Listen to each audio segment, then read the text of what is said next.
വിഷാദരോഗം, depression, സങ്കടം കൂടുതലായിട്ട് വരുന്നു എന്ന് പറയുന്നവർ ശ്രദ്ധിക്കേണ്ടത്. നിങ്ങൾ ഇതിൽ ആദ്യം അടിസ്ഥാനപരമായിട്ട് മനസ്സിലാക്കേണ്ടത്, നിങ്ങളുടെ സങ്കടങ്ങൾ നിങ്ങൾക്ക് തെറാപ്പിസ്റ്റിനോടോ ഫ്രണ്ട്സിനോടോ വേറെ ആരോടും ഷെയർ ചെയ്യാം. ഇറ്റ്സ് ഓക്കെ, പ്രശ്നമില്ല. പക്ഷെ അത് നിങ്ങൾക്ക് താൽക്കാലികമായിട്ടുള്ള ആശ്വാസം നൽകുള്ളൂ. നിങ്ങൾക്ക് ശരിക്കും ഇത് കംപ്ലീറ്റ്ലി മാറ്റണമെങ്കിൽ ഇതിൻ്റെ ഉത്തരവാദിത്തം നിങ്ങൾ ഏറ്റെടുത്തുകൊണ്ട് നിങ്ങളുടെ പ്രശ്നങ്ങൾ എന്താണ് മനസ്സിൽ സംഭവിക്കുന്നത് എന്നുള്ള കറക്റ്റ് പിക്ചർ നിങ്ങൾക്ക് കിട്ടണം. അതൊരു സ്ലോ പ്രോസസ്സാണ്, പക്ഷെ നിങ്ങൾ അറ്റൻഡ് ചെയ്യണം. എങ്കിലേ നിങ്ങൾക്ക് റിയലിറ്റി മാറ്റാൻ സാധിക്കുള്ളൂ. വിഷാദരോഗം, ഡിപ്രഷൻ, സങ്കടം കൂടുതലായിട്ട് വരുന്നു എന്ന് പറയുന്നവർ ശ്രദ്ധിക്കേണ്ടത്.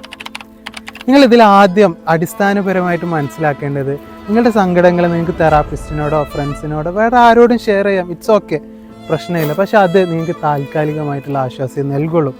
നിങ്ങൾക്ക് ശരിക്കും ഇത് കംപ്ലീറ്റ്ലി മാറ്റണമെങ്കിൽ